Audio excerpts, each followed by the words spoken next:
성령으로 예수의 치유를 받으라는 말씀 가운데 첫 번째는 6절 말씀입니다. 5절 6절 말씀을 다시 한번 보도록 하겠습니다. 5절 6절 같이 한번 보겠습니다. 5절 6절 말씀을 다시 한번 보겠습니다. 거기 38대 된 병자가 있더라. 예수께서 누운 것을 보시고 병이 벌써 오래된 줄을 아시고 이르시되 내가 낫고자 하느냐. 예수님과 이 병자와의 대화가 이루어지고 있는데 앞부분에 5절에 보면 먼저 나오는 게 있는데요. 거기서 38배 된 병자가 있더라. 이런 표현을 하고 있습니다. 38년 된 병자가 있더라. 그러니까 지금 많은 병자들 가운데 예수님께서 한 사람을 보고 알아봤어요.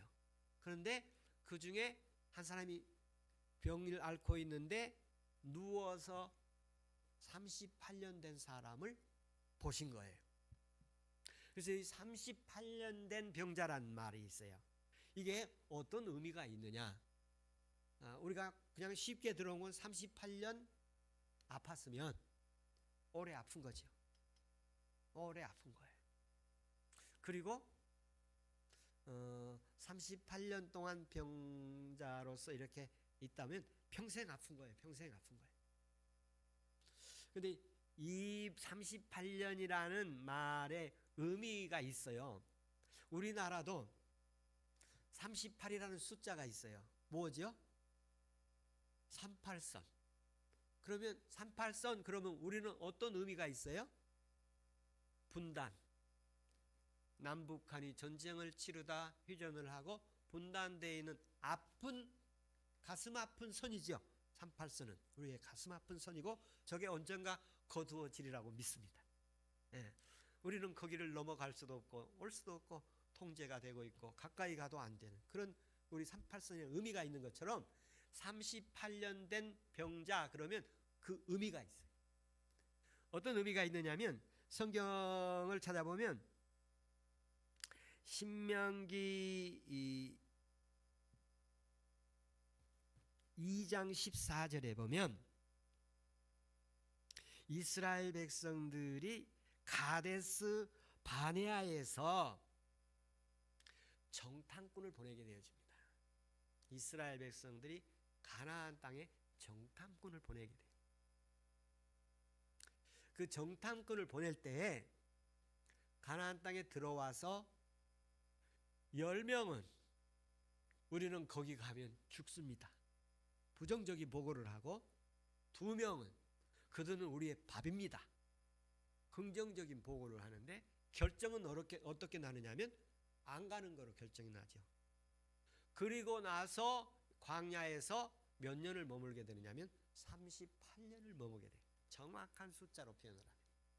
그래서 이 38년은 이스라엘 백성들의 광야 생활에서 하나님을 불신하고 불순종하고 모세를 불순종하고 대적하고 이런 여정의 삶을 사는 기간을 38년으로 보고 있습니다.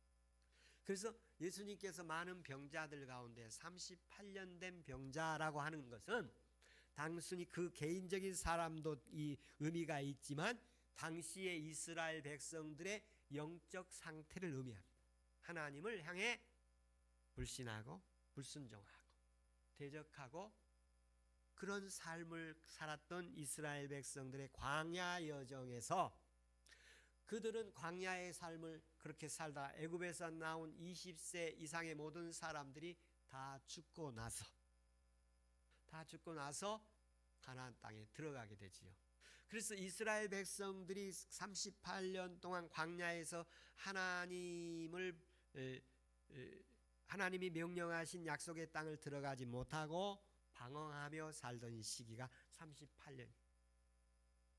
이 38년 된 병자의 모습은 이스라엘을 의미하고 오늘날 이 시대의 사람들에게도 영적인 모습이 그런 의미가 있다면 38년 된 병자의 모습입니다. 그래서 이 사람을 만나서 고치셨어요. 그런데 이 사람을 만나서 고치시는 장면 가운데 예수님께서 하시는 그 모습을 볼 수가 있는데요. 예수님께서 출애굽기 3장 7절에 보면 이렇게 이스라엘 백성들을 향한 마음이 있어요. 하나님께서 자기 백성들에 대한, 인간에 대한 향하는 마음이 있는데, 어떤 마음이 있는지 표현을 하고 있는데 이렇게 표현했어요. 여호와께서 이르시되 내가 애굽에 있는 내 백성의 고통을 분명히 보고 그들의 감독자로 말미암아 부르짖음을 듣고 그 근심을 알고, 그들을 보고 그들의 부르짖음을 듣고 그리고 그들의 근심을 알고. 그러니까 하나님이 이스라엘 백성들을 향해서 행하시는 그 모습을 표현했는데, 그들의 고통을 알고 그들의 부르짖음을 듣고 그들의 신음을 듣고 그들의 울부짖음을 듣고 그리고 그들의 근심과 아픔을 알고. 그러니까 하나님은 우리를 보고 듣고 알고 계시는 분이시로 보여지는데, 오늘도 예수님께서 38년 된 병자를 향해서 그 누운 것을 보시고, 6절에 보면 그 누운 것을 보시고 병이 오래된 것을 아시고, 그렇게 표현하셨습니다. 오늘 이 시간도 신앙이라는 게 뭐냐 하면, 주님이 나를 항상 보고 계시고 내 신음과 기도와 찬양을 들으시고 계시고 내 심령 머리털까지도 내 모든 형편 사정도 다 알고 계신다 라고 믿는 것이 신앙이십니다. 억울한 것도 아시고 우리가 남모르게 헌신하고 충성한 것도 아시고 우리의 은밀한 죄도 아시고 어두운 것도 아시고 밝은 것도 다 아시는 주님이십니다. 그러니까 예수님께서 이 병자를 다 아신 거예요. 그러니까 38년 된 병자 이렇게 표현을 하시잖아요. 다 알고 보고 알고 있어요.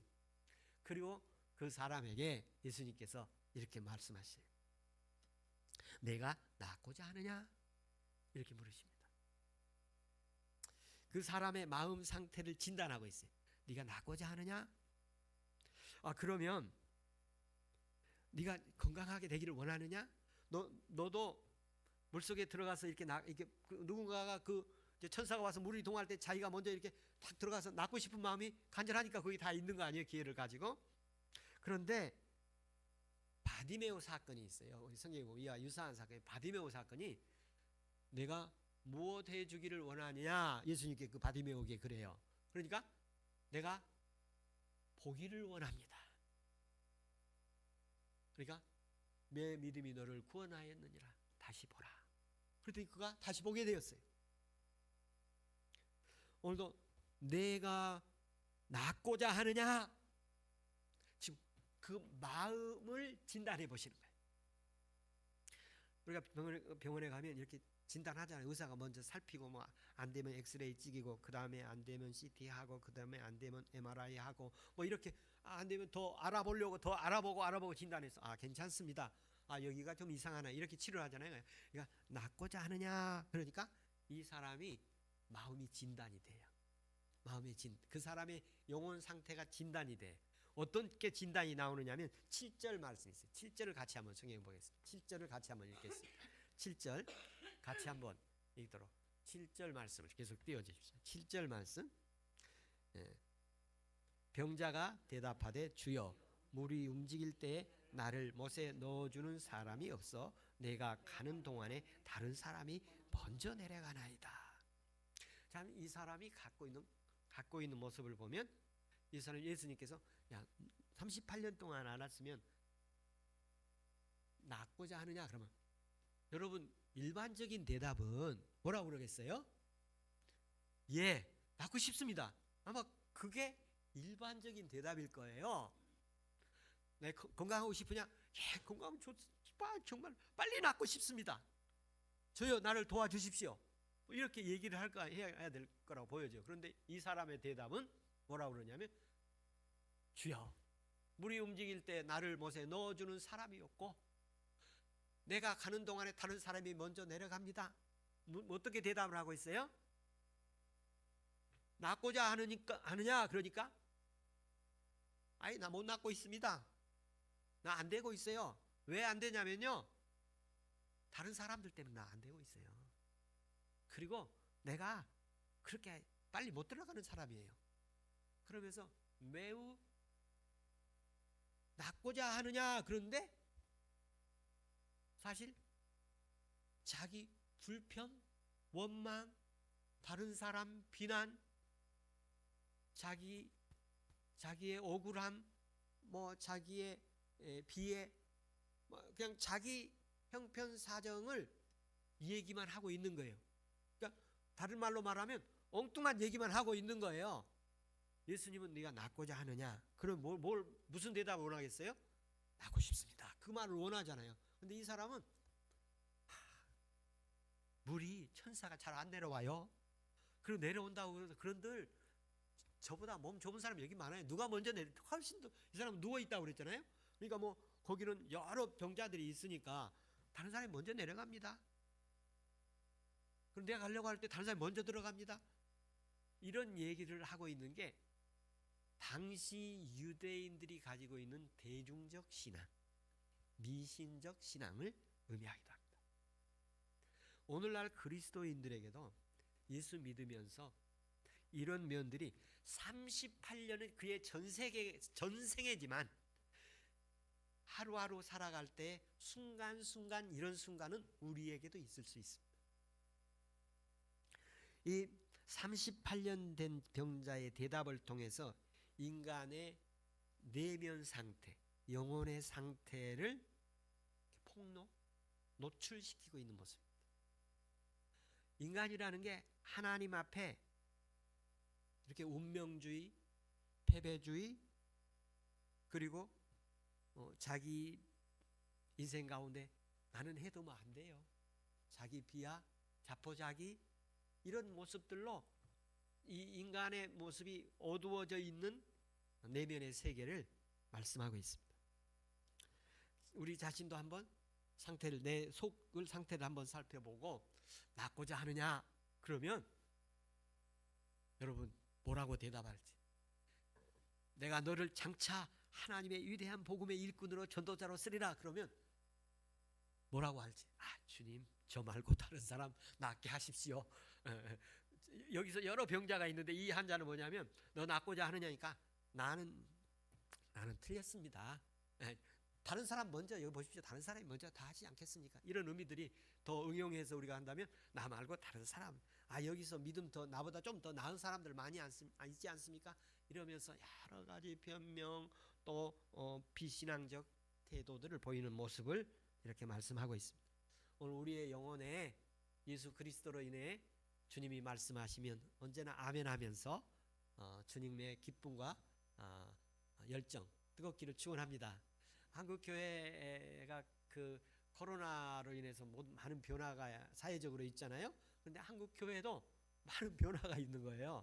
어떤 변화가 있느냐면 한국 교회의 이게 이구동성으로 얘기한 것 가운데 하나가 뭐냐면 교인들이 안 모이는 거예요. 모이지를 않는 거예요. 모임을 하려고 해도 모임을 안 하려고 그러는 거예요. 어떤 모임이든지. 그래서 가장 그게 어려움이다, 그런 얘기들을 이구동성으로 하고 있습니다. 그래서 우리 교회도 앞으로 더 모이는 것을 잘 할 수 있기를 소망을 하는데 이 모이는 게 만만치가 않아요. 만만치가 않습니다. 하나님께서 우리 내면을 한번 살펴보시고 오늘 이 38년 된 병자가 그 내면이 네가 낫고자 하느냐, 그 말 속에서 이런 불평, 불만족, 다른 사람 원망, 이런 비교, 이런 것들로 이렇게 차 있는 것처럼 나는 어떤 비신앙적인 모습이 내 안에 있는지 살펴보는 기회가 되고 주님의 치유가 있기를 축원합니다. 세 번째 모습에 보면 이제 8절 9절의 말씀이 있습니다. 8절 9절인데요. 한번 같이 한번 읽어보겠습니다. 병자가 대답하되 주여 물이 움직일 때 나를 못에 넣어주는 사람이 없어 내가 가는 동안에 다른 사람이 먼저 내려가나이다. 이 예수님께서 이제 치유하시는 이 말씀인데, 그래서 그 예수께서 이르시되 일어나 내 자리를 들고 걸어가라 하시니 그 사람이 곧 자리에서 들고 걸어가니라. 예수님께서 그 38년 된 병자에게 이렇게 말씀을 하셔요. 세 가지 동사가 있는데 다 명령형으로 되어 있습니다. 거기에 보면 첫 번째로 뭐냐면 일어나라, 자리를 들어라, 내 자리를 들어라. 그리고 세 번째로 걸어가라. 이 다 명령을 했어요. 지금 누워 있는 사람에게 일어나라. 그리고 그 이제 내 자리라고 되어 있는데 그 자리라는 용어를 보면 예수님께서 그 치유 사건이 있는데 그 침상을 들고 지붕을 뚫고 그 예수님에게 내리는 장면이 있었지 않습니까? 그 치유 역사 가운데 그때 그 침상이라는 단어하고 같은 단어예요. 이 사람이 거기에 늘 누워 있는 그것을 자기 자리를 들고 일어나 걸어가라 이런 표현이 있는데요. 이 말씀 가운데 의미가 몇 가지가 있습니다. 내 일어나라라는 것입니다. 일어나라. 어디에서 일어나라는 것이죠? 누워 있는 삶에서 일어나라는 거예요. 누워 있는 삶에서. 그러니까 앉아 있는 것도 아니고 걸어 다니는 것도 일어서 있는 것도 아니고 이 사람은 평생 누워만 있어요. 누워 있다는 말은 그의 정신적인 상태, 영적인 상태, 신앙적인 상태의 모습이에요. 지금 여러분은 지금 누워 있습니까? 일어났습니까? 아마 예배의 삶을 이렇게 오늘 이렇게 하면 여기 일어나서 왔죠? 일어나서 온 거 아니에요? 신앙에도 일어나기를 축원합니다. 일어나기를 바랍니다. 신앙에서도 일어나야 돼요.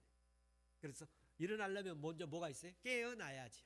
깨어난 게 일어나는 거 아닙니까? 잠에서 깨어나고 일어나야 돼요. 우리에서 잠에서 깨어나 일어나는 우리의 영혼 되기를 축원합니다. 이게 우리가 정신 반짝 차리라는 그런 얘기다. 예수님께서 정신을 차리라 이런 얘기도 하잖아요. 이게 일어나는 모습들이에요. 근데 일어나는 모습 가운데 가장 이렇게 극적이고 아주 핵심적인 성경적 용어는 예수님께서 무덤에 잠을 자시고 그리고 3일 만에 뭐 하셨어요? 일어나신 것이죠. 부활의 모습이에요. 부활의 새 사람 되는 모습이에요. 하나님께서 우리에게 이런 부활 신앙, 일어나는 신앙 되기를 축원합니다.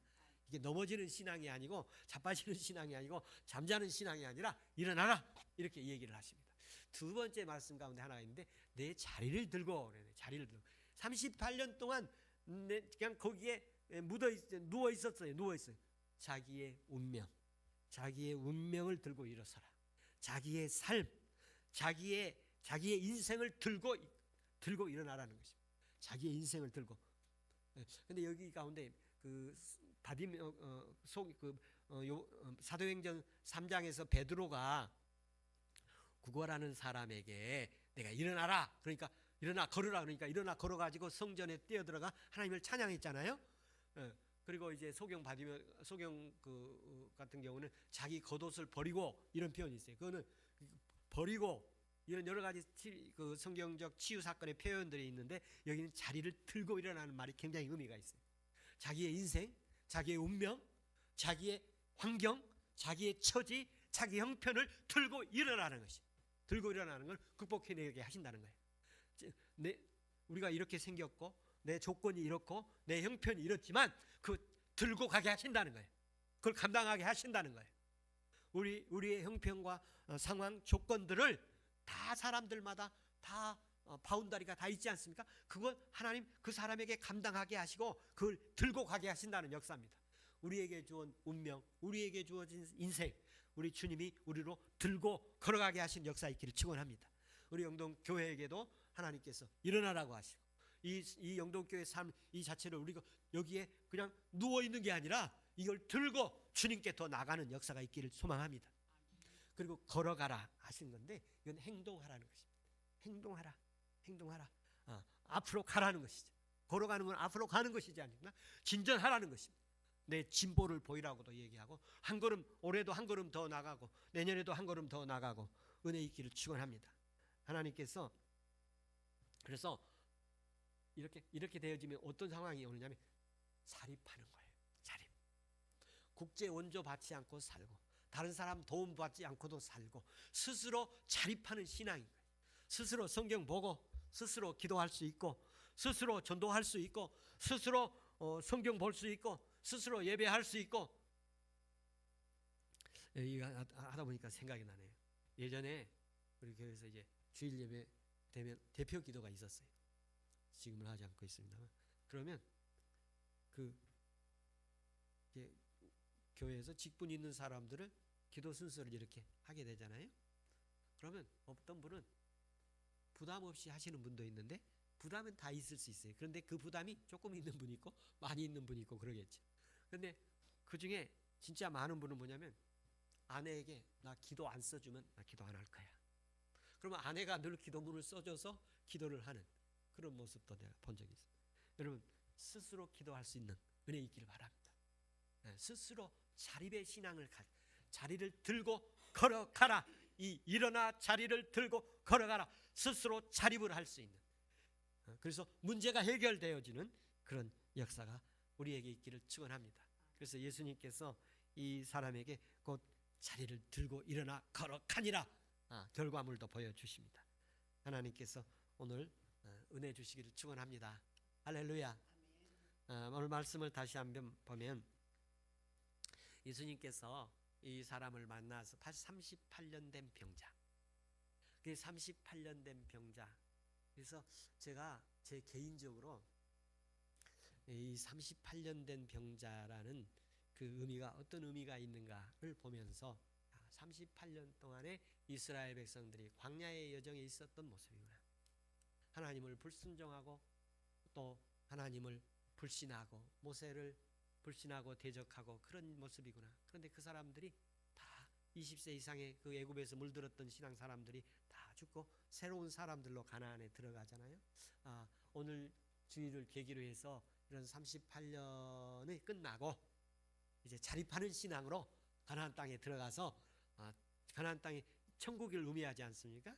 그래서 하나님의 그 하나님과 연합되어져서 하나님의 기쁨이 있고 하나님의 사랑이 있고 하나님의 즐거움이 있고 하나님의 소망이 있고 어두움과 제약된 불신 불평들은 다 사라지고 평화로운 빛의 세계로 한 주간도 우리 인생을 이렇게 앞으로 살아가야겠다. 이 은혜가 우리 성도들에게 임했으면 좋겠다. 그런 마음이 간절했습니다.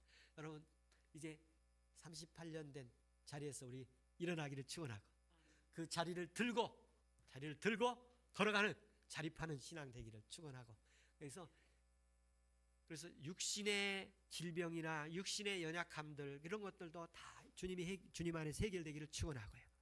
그리고 정신적으로 신앙적으로도 교회적으로도 가정적으로도 이런 문제들이 다 해결돼서 스스로 일어나 자립하는 은혜가 있기를 축원합니다. 그러면서 우리 영동교회가 예수님께서 치유받는 사람의 현재 모습으로 진행을 할 때 내 내면의 세계도 한번 진단해 보시고 또 그리고 주님으로부터 내가 낫고자 하느냐. 그래서 이런 주일날마다 하나님 말씀 정말 듣고 싶은지 하나님 말씀 들으려고 해야 돼. 그래서 여기서 오늘 예수님이 하신 말씀 가운데서 네가 낫고자 하느냐? 네가 얼마나 주님을 향해서 네가 나를 향해서 무슨 소원이 있느냐? 그런 말씀이시. 그러니까 예수님께서 다 얘기하시다가 고쳐주시죠. 일어나라, 자리를 들어라, 그리고 걸어라, 고쳐주시는 이런 표적을 일으키신 장면을 보면서 이렇게 대답을 안 했는데도 예수님이 그 사람을 고쳐주시잖아요. 이 사람은 하나님 앞에 선택받은 사람이구나. 하나님의 택함 받은 사람이구나. 하나님의 은혜를 입은 사람이구나. 하나님의 은혜를 입을 사람은 이렇게 하나님께서 그 많은 사람들 가운데서 딱 택하시고 그를 부르시고 그에게 말씀하시고 은혜 주시는구나. 오늘도 주님의 선택받고 은혜 입어서 이 자리에 있는 줄로 믿습니다. 하나님께서 이 은혜 주시기를 축원합니다. 그 자립하는 거 이제 제가 적용을 하나 한다면 이 자립하는 게 신앙적인 자립도 있지만 우리 청년들이 자립하는 거는 경제적인 자립, 건강을 혼자 뭐든지 할 수 있는 거, 그리고 가정을 이루는 것도 자립하는 거예요. 그래서 우리 지난 주일날 교수님께서 오셔서 영동교회 청년들 보니까 영동교회 청년들이 그 배우자만 데리고 와도 금방 부부 되겠네요. 그렇게 말씀하시더라고요. 그래서 주님께서 우리 청년들에게 가정을 이루어서 완성하는 은혜가 있기를 바랍니다. 가정이 완성이 되려면 자녀를 또 출산을 하는 게 그게 완성이에요. 육체적으로 이렇게 볼 때. 그래서 하나님께서 신앙적인 완성 차림, 그리고 또 가정적인 완성 차림, 개인적으로도 독립하고 자립할 수 있는 이런 생활, 경제적 자주 독립, 이런 은혜가 있기를 축원합니다. 할렐루야. 우리 함께